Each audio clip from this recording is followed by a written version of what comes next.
SMiLE Sessions, the full 5-disc box is an attempt to sequence the album in a way that would have been, well, we hoped it would have been at the time, but then the rest of it, the rest of the 4.5 discs of sessions and bonus material really gives you and the listener an interesting peek behind the curtain of what was going on in the studio.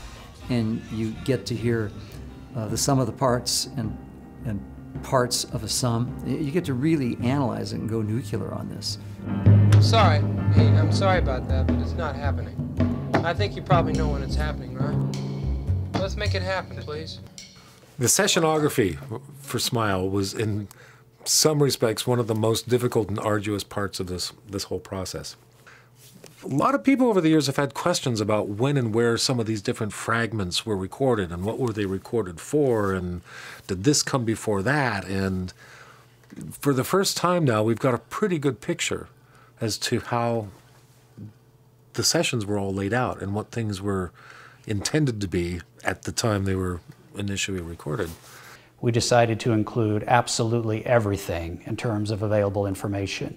The musicians' names, the instruments they played, the studio, the date and time of the session, the engineer's name, the second engineer's name if we had it.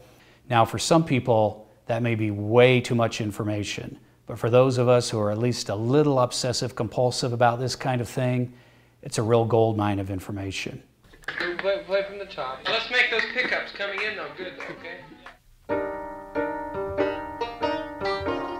I think it's going to be celebrated like no other record has ever been celebrated, because it's taken 45 years to come out. You know, if it came out in '67, '68, it would have been the Beach Boys' next record. Now, it is the most famous unreleased album of all time.